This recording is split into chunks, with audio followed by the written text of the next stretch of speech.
After Martin Luther launched the Protestant Reformation in the early 1500s, Germany was torn apart by religious conflict. This ended briefly with the Peace of Augsburg in 1555, in which the German princes agreed that the faith of each prince would determine the religion of his subjects. Churches in Germany could be either Lutheran or Catholic. The agreement made no allowances for Calvinism, which had spread to Germany during this time. The peace achieved at Augsburg was short-lived and would soon be replaced by a long and bloody war. Part of the problem lay in the structure of the Holy Roman Empire itself. By the 17th century, the Holy Roman Empire had become a patchwork of several hundred small, separate states ruled by a variety of princes, high-ranking nobles, and church officials. In theory, these states were ruled by the Holy Roman Emperor. In practice, however, the emperor had little real power over the many rival princes. A major reason for this was that the emperor was chosen by 7 leading German princes and church officials called electors. The electors often chose weak leaders that would not threaten their independence and power. This power vacuum contributed to the outbreak of war. Religion further divided the German states and fueled tensions.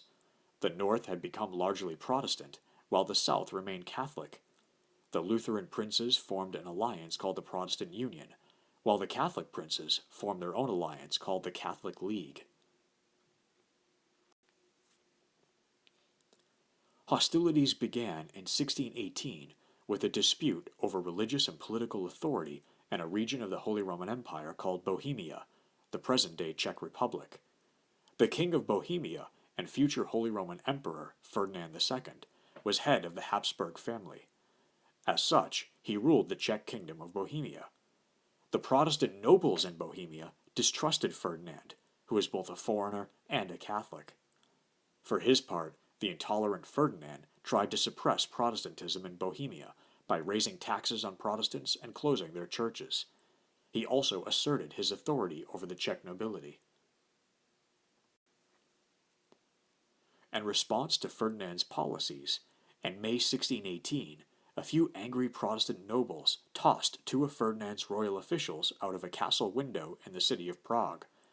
This act, known as the Defenestration of Prague, sparked a general revolt throughout Bohemia against Ferdinand's rule. Ferdinand quickly moved to suppress the rebellion by sending an army into Bohemia. As both sides sought allies, what began as a local conflict widened into a general European struggle. This conflict is known as the 30 Years' War, and it lasted from 1618 to 1648. At first a battle over religion, the war eventually became a brutal struggle over territory and power among Europe's ruling families. Initially, Catholic Habsburg armies from Austria and Spain succeeded in crushing the uprising in Bohemia. The Habsburg forces then moved north as Ferdinand tried to crush Protestantism there as well. In response, Protestant powers like Denmark, the Netherlands, and Sweden sent troops into Germany to support their fellow Protestants. These nations also had less worthy motives. Denmark and Sweden were both also hoping to gain territory to strengthen their own empires.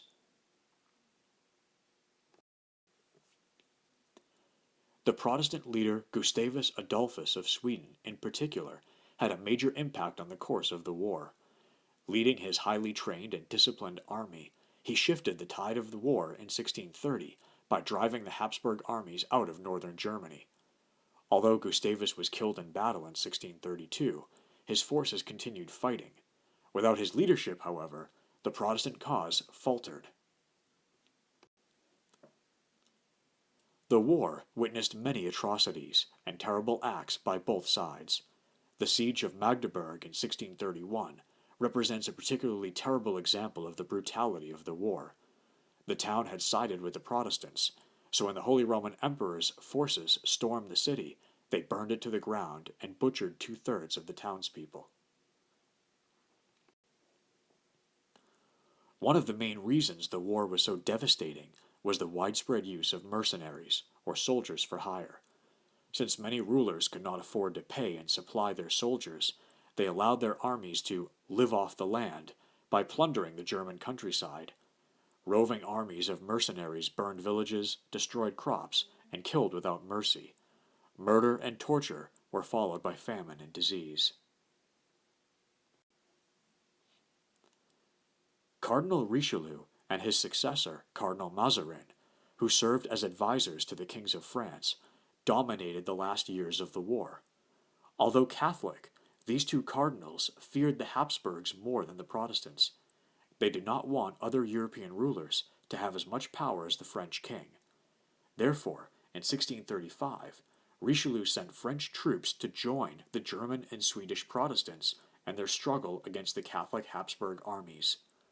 Political motives now outweighed religious issues as Catholic and Protestant leaders shifted alliances to suit their own strategic interests.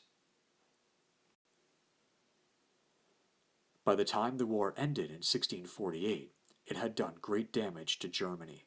Its population dropped from 20 million to about 16 million. Both trade and agriculture were disrupted, and Germany's economy was ruined. Germany had a long, difficult recovery from this devastation. That is a major reason that it did not become a unified state until the 1800s. The war officially ended in 1648 with a series of treaties collectively known as the Peace of Westphalia. The end of the war marked the end of the period of religious wars that had begun with the Reformation. Political and territorial motives, rather than religious motives, would be the main causes of war in the future. The end of the war and the Peace of Westphalia also shifted the balance of power in Europe. The Habsburgs were weakened by their defeat in the war, while France gained territory from Spain and Germany and became the most powerful nation in Europe. The Dutch Republic officially gained independence from Spain, and Switzerland was also recognized as an independent nation. Germany remained weak and divided into hundreds of small states. Although in theory still under the rule of the emperor, these states were independent and had their own governments, churches, armies, and currencies. The Peace of Westphalia also ushered in the age of modern international diplomacy, in which representatives of nations would meet to discuss and settle differences.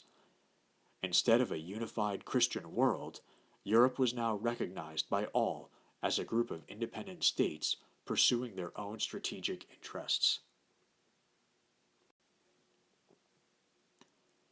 The end of the 30 Years' War highlighted differences between Western and Central Europe. In Western Europe, which includes France, England, Italy, and the Netherlands, the Black Death enabled serfs to slowly win freedom. Many of these serfs moved to towns and became workers in newly developing industries. The expansion of trade and rise of towns strengthened the middle class and led to the rise of capitalism. Monarchs in Western Europe allied with the middle class to weaken the nobility and increase their power. They taxed the towns and growing peasant population to pay for professional standing armies, and recruited educated middle-class men to fill their bureaucracies. Central Europe, which includes Germany, Austria, Poland, Slovakia, and the Czech Republic, was less affected by the crises of the Middle Ages. Central Europe experienced less expansion of trade and had no role in the Age of Exploration. As a result, Central Europe had fewer towns and a much smaller and weaker middle class. Without trade and towns to support them, monarchs in Central Europe were unable to create effective standing armies and bureaucracies to increase their power. Instead, nobles remained very powerful and kept control over their serfs. The nobles passed laws to keep serfs tied to the land and forced them to work harder so that the nobles could produce surplus crops and sell them to Western Europe.